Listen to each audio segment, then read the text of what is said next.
Hello fellow board gamers, this is Marcel from your Lords of the Games, and today I have for you USS Freedom from Dreamcraft Games. And Dreamcraft Games is currently running a Kickstarter campaign for this beautiful board game. If you are following our YouTube channel, you know that we recently did a German-speaking review of the game. So why do we do a second preview? This is because we noticed that none of the other reviewers, even we didn't do that, covered ground combat. And we think that ground combat is a very important part of this game.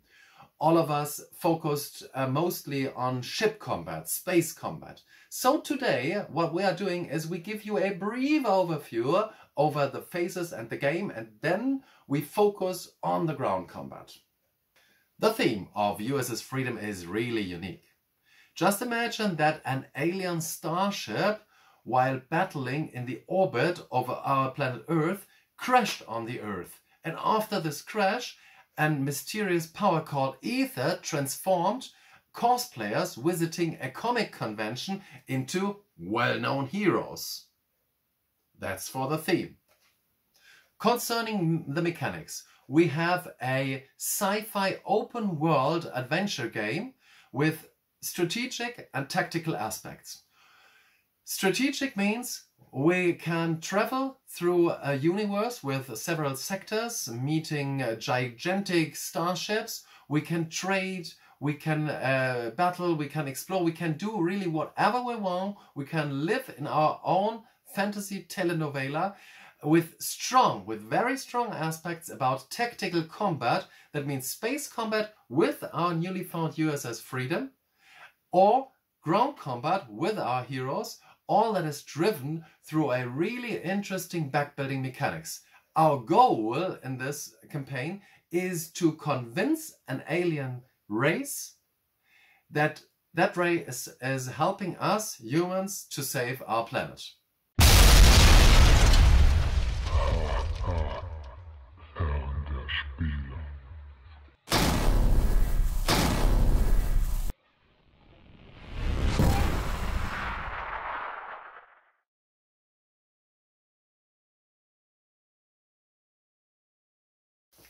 Second, I am happy to announce that we do have the opportunity to offer you a giveaway. Every subscriber who likes this video and tells us in the comments why he loves and what he loves about USS Freedom is able to win a pledge level for this beautiful project. But now let's jump right into the action and see how the game works. To begin, I want to show you, I want to give you an overview about the components. In the middle of our table you do see the USS Freedom and the battle board with its shields and markers. Please notice that I will put it away as we don't want to cover space combat for today. Here we see a very important card for the phases of the game and the phases of the battle. This is the navigation tile, you will see it in a few minutes. Here are all of our characters who participate in the campaign. Here are some of the standees. Now have a look at the activation chips. The game comes with beautiful poker chips, which I really like. These are the damage chips. Here are resource chips. There are the thruster chips and the attack chips. This board is where we will focus in a few minutes. It's the ground combat board, which is double-sided. As you see, we can also enter an enemy ship. This is great here, great material. It's a neoprene mat with the strategic map of the interstellar sector. With different, it's not the sector, it's the whole universe, which is known with here in different colors, the sectors. The dice you see here show us the reputations of different alien races, and these really nice sculpted miniatures are huge ships that patrol through the galaxy. Yeah? Okay. Please follow me here. Here are pouches with crystals. You have to know that this is a backbuilding game. Yeah? And here are upgrade tokens, and here are all our encounter cards with the corresponding colors. Yeah, Here you see amethyst, you see black, green, red. So, and here are the crystals which we use to upgrade our pouches, the opportunity card, and these are the cubes which we use for health points, damage points, and so on. So, this is mainly the material which comes in our prototype copy. Yeah, you please have to notice that it's just a prototype copy and most of the material will be upgraded. What I think is that these beautiful cards here, yeah, very huge cards, I assume that these are final artworks and they look really, really good. Yeah, double-sided with materials and informations on the back side. Okay, so we will focus on these faces now, so let's start with that. I would suggest to see the USS Freedom campaign as a sci-fi television novella, and these cycles we are looking at in a few seconds, these are episodes, and one episode consists of 1, 2, 3, 4, 5 phases, and then the next day we will play another episode and another, and they all together make up the whole series. And the first thing is the interstellar phase, the strategic phase I always call it, and we have to move after setting it up, which is already done with these reputation dice. We always have to move them. So we start with the devourer of the world, and we roll a die, and we move it to the 1. Where is the 1? Look at the navigation tile, so it moves here. Second is the Excalibur ship. We roll a die, again we rolled a 1. So then we have to move the Vida. It moves to 2 here. And the last one is this gold ship here. It goes, where does it go? 1. So up. And that's the complete interstellar phase. There were no collisions. If collisions, there were some special rules. And now we just proceed to the navigate phase.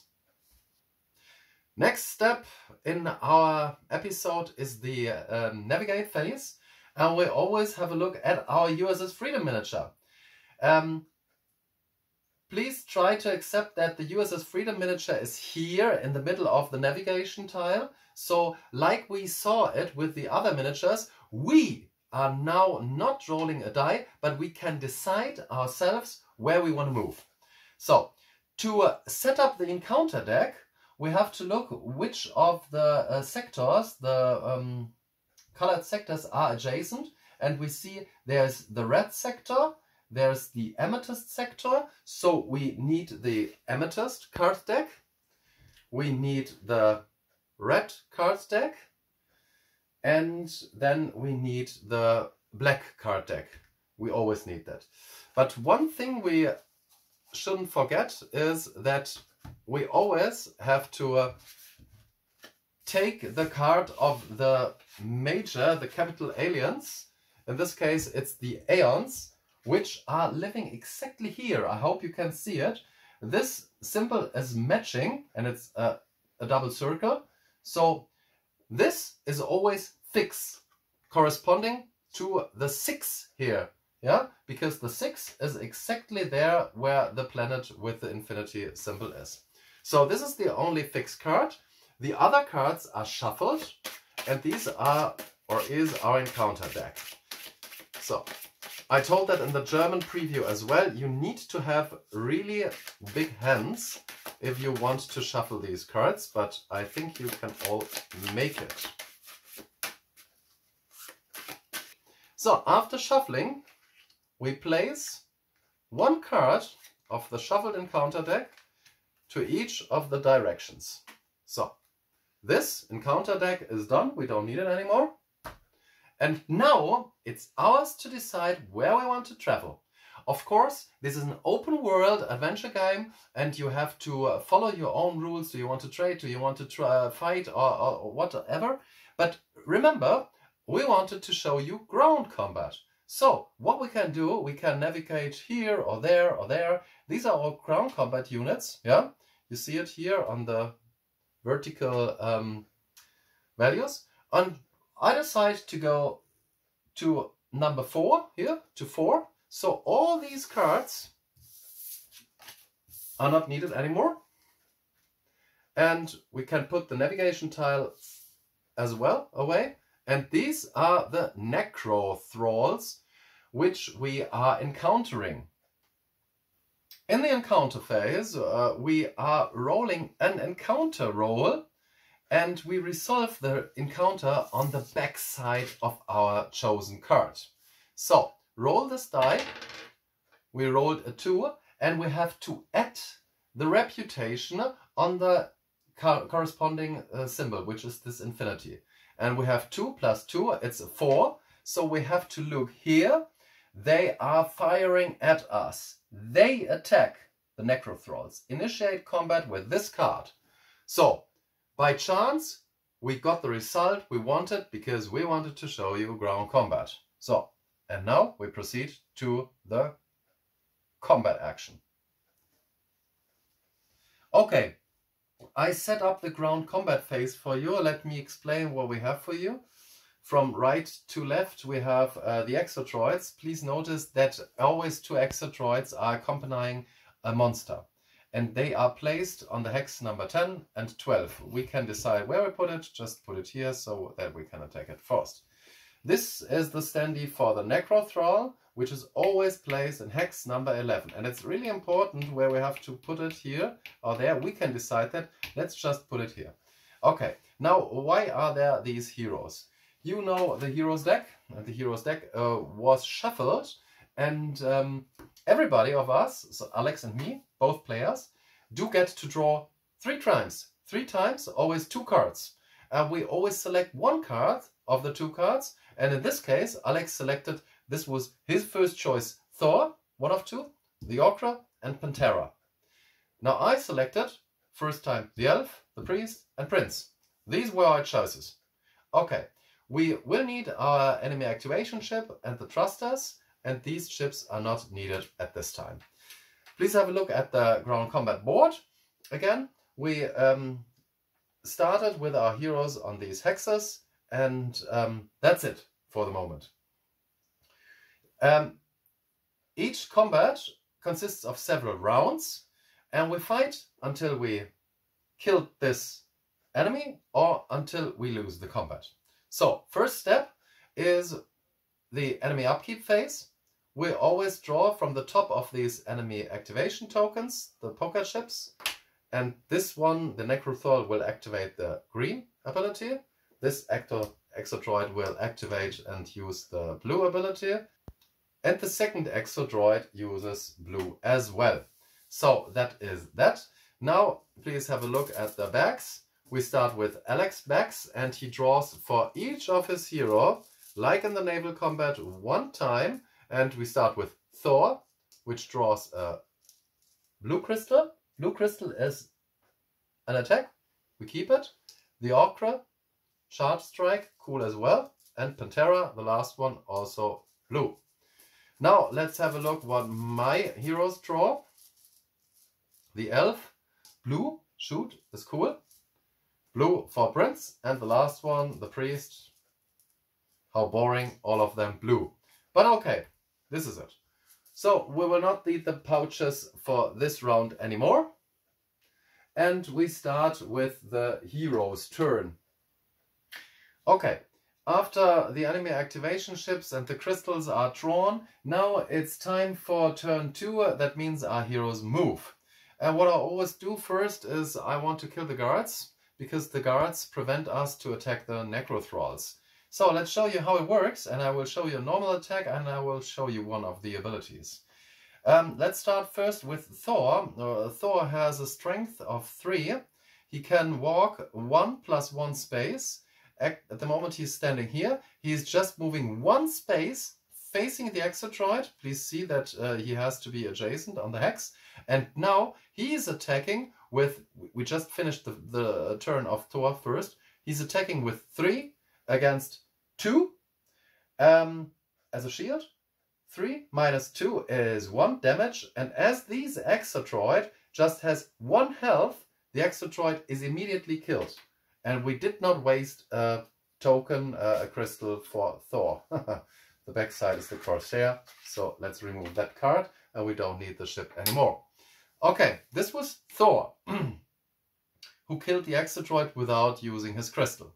Now let me show you how you use the crystal.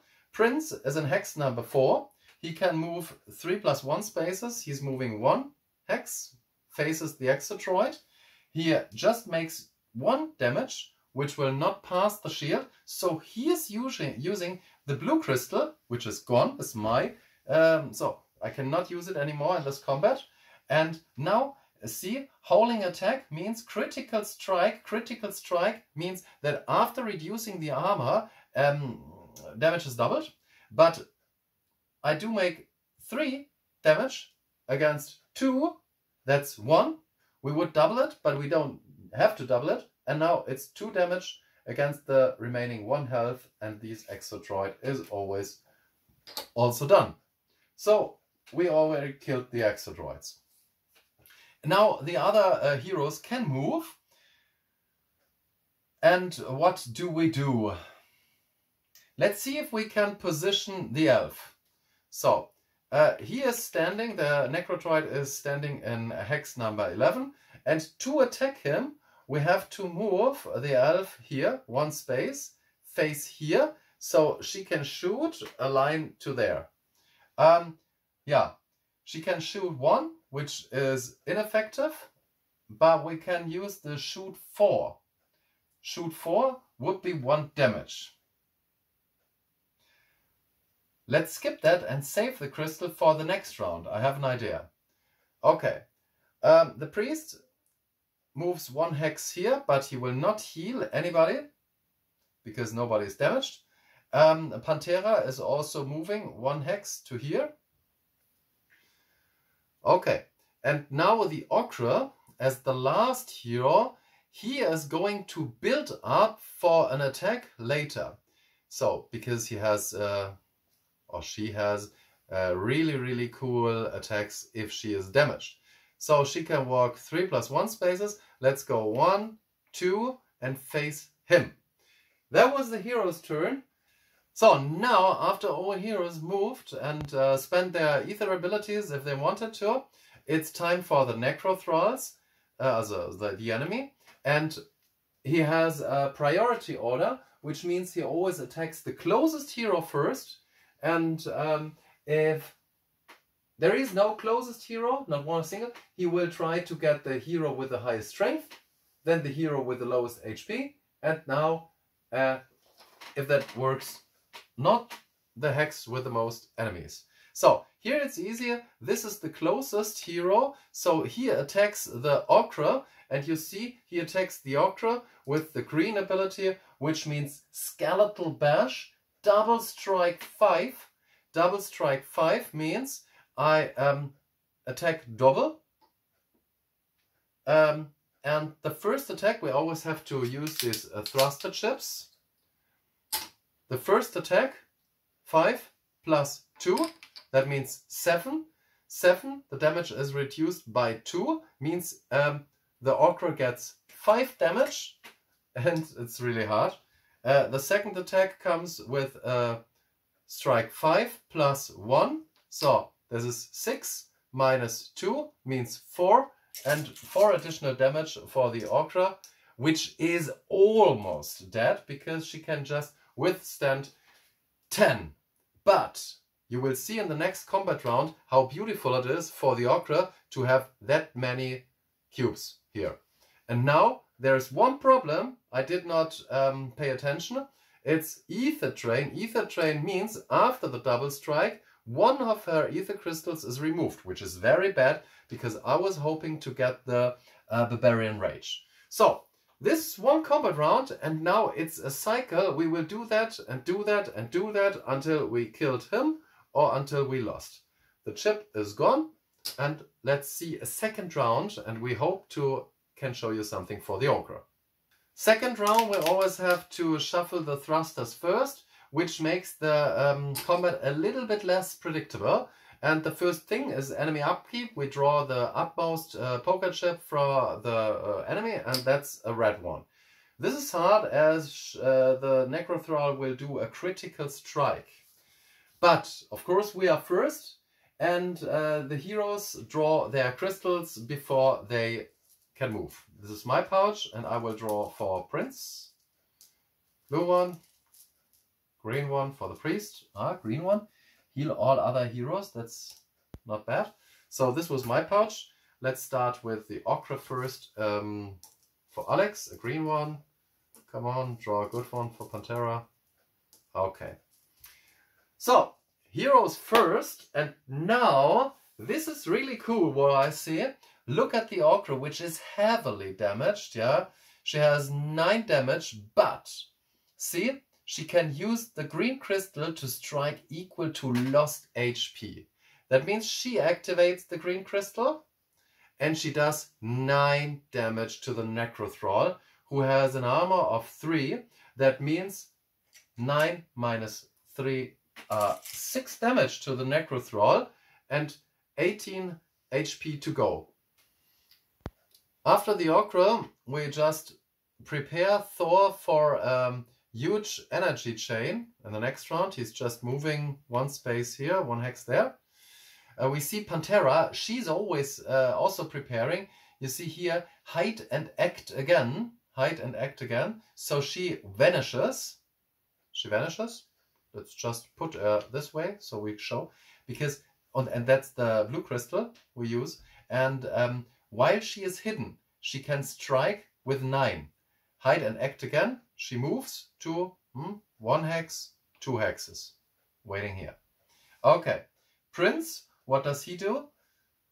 Prince. Critical strike. Critical strike is ineffective in this case because 3 is no more than the strength he has. But the elf has a cool thing. The elf positioned herself here. And now I can show you a nice thing. We just have the blue crystals, as you see. But we can combine blue crystals, 2 crystals always, to use the one ability which is 1 step higher. And 1 step higher is green. So we use them as a green and do an energy shoot, 3. Energy shoot means the shield value is ignored. And that means the elf is doing 3 more damage. That's cool, 3 more damage.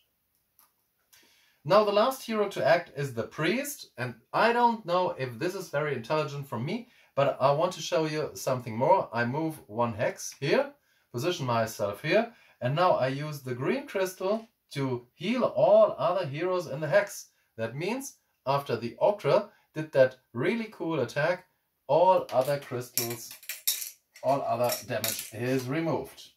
That's for the heroes. After the heroes acted, the Necrothrall will now attack the closest hero. The closest hero is again the ochre, but okay, cool, it is healed. And now he uses the red ability, which means critical strike. Critical strike works this way. It attacks with 7 plus 3. That's the worst chip I draw. That's 10 damage. 10 damage minus 2 means 8 damage. 8 damage, which passes the armor and which is doubled. So in our case, the ochre is gone from the campaign. So, now we would also remove an ether drain, as a crystal, but there is no crystal to be removed, and that's the round for it. Now, you can imagine these remaining 5 heroes have to continue the fight, and they have to try to defeat the Necrothrall. I think that's enough to show for you. Let's go to the conclude phase. The last phase of our daily episode, of our episode for today, after the space combat or the ground combat, would be the conclude phase. Let's assume now that we would have killed the Necrothrall, and in case we killed it, we see it's level 2, it's a level 2 encounter. We flip the card, and please remember that we had this option. They are firing at us, it attacked us, and now here you see that coin. We would gain as many coins as the level of the encounter, which is 2, and we now would gain 2 coins. 2 coins, and now we can trade and we can upgrade our spaceship, and that's it for this episode. And we would go on with our campaign, with our sci-fi series, the telenovela, to the next episode. I really like the game. I love it. Indeed, I love it. Material is really great. Please keep in mind that this is just a prototype copy, and if you look at the neoprene map, it's really cool quality. If you look at the spaceship, which you can get colored, they are really, really cool. We have poker chips. We have what I like really most. We have these huge cards with really beautiful illustrations. We have crystals. We have pouches. We have boards, double-sided boards. We have standees. Concerning the theme, I read that some backers are a bit surprised because of the crazy theme.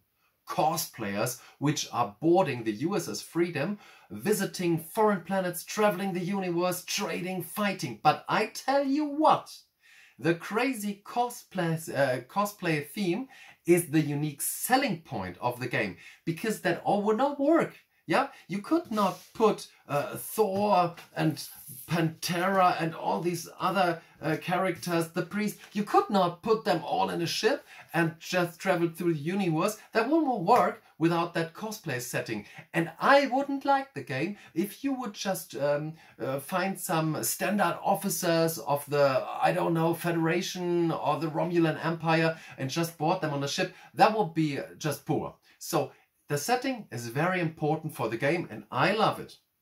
Of course, the hard piece of the game is the mechanic. The mechanic is easy to learn, but very, very hard to master. You see, all of the heroes and the monsters do have these values there: strength, agility, engineering, and willpower. And they are the base values. And then all of them, that means the enemies, the monsters, the ships, and the heroes do have these special abilities. They are what makes the game special. And the special abilities, they are activated for the heroes through the crystals and this very interesting back building mechanism, because you can build up your back. You can try to find better crystals and remove worse crystals. On the one side, the heroes, and on the other side, all enemy starships and the enemies, the monsters itself, they are activated with these poker chips. So you never know exactly what is happening, but you can prepare for what happens. And in space combat, you always have these missile tokens, while you have the thruster tokens in ground combat. So this game is not that random as if you will also always continue throwing dice. You can predict what is happening, but you don't know it exactly. And what's really, really great about the game, you see and you hear that for me, or to me, it's the tactical combat, which is special, which is unique to the game. And you have to cooperate with your fellow board gamers. It's table talk, which is needed to succeed in the game. You have to really speak on the table, and this is what makes a board game for me. I have to talk to Alex, to Volker, and all to my other. You can play with up to 6 players, and this is important. This game will not be successful if you say, Thor is attacking, and he is running there, and then she is running, and it is healing. No! You have to exactly speak with your fellow board gamers on the table. What is needed now? I want to prepare. Do you think I can wait one more round to get another crystal I need? And this makes a cool cooperative game. So, backbuilding mechanic, great cooperative need. This is a really, really cool game, and the possibility to upgrade your ship, to find and trade and do whatever you like. The open world game makes this game really, really special. Now it's up to you. As you remember, we have a giveaway, a pledge level of USS Freedom. And every subscriber, I told you, who likes the video and who is commenting now below our video, what is the subject you like most about USS Freedom? Tell us, and you have time, the whole campaign, the running campaign, 2 days before the campaign is over, we will close the contest and we will pick one lucky winner. We will tell Dreamcraft Games who is the winner, and Dreamcraft Games is then contacting you, and you will get one pledge level as soon as the game is finished. I hope you enjoyed our video. Please don't forget to subscribe, hit the button below, ring the bell so you will not miss any of our upcoming videos. That's it for today. I'm Marcel from your Lords of the Games.